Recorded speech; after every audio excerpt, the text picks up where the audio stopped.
दरम्यान operation सिंदूरमध्ये China made JF-17 या उद्ध्वस्त पाकसह चीनलाही चपराक. चीन आणि पाकच्या वल्गनांना पूर्णविराम. ऑपरेशन सिंदूरमध्ये भारतानं पाकिस्तानचं चायना मेड JF-17 पाडलेलं आहे. ही भारतासाठी मोठी कामगिरी असून चीनसाठी एक चपराक आहे.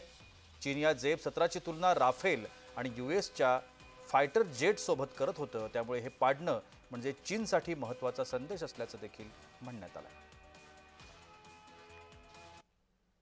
सगळ्यात महत्त्वाची बाब अशी आहे की JF-17 हे आजपर्यंत कधी वापरलं गेलेलं नाहीये.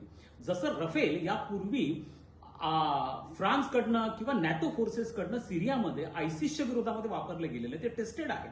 भारतामधले जवळपास सर्व फायटर प्लेन्स हे टेस्टेड आहेत, परंतु JF-17 हे आजपर्यंत कोणत्याही युद्धात संघर्षात वापरलं गेल्यामुळे चायनाच्या ज्या वल्गना होत्या, पाकिस्तानच्या ज्या वल्गना होत्या, त्या वल्गनांना पूर्ण विराम मिळालेला आहे. चीनी वस्तू जशा कुचकामी असतात तसं JF-17 पण कुचकामी निघाला आहे असं आपल्याला म्हणता येईल.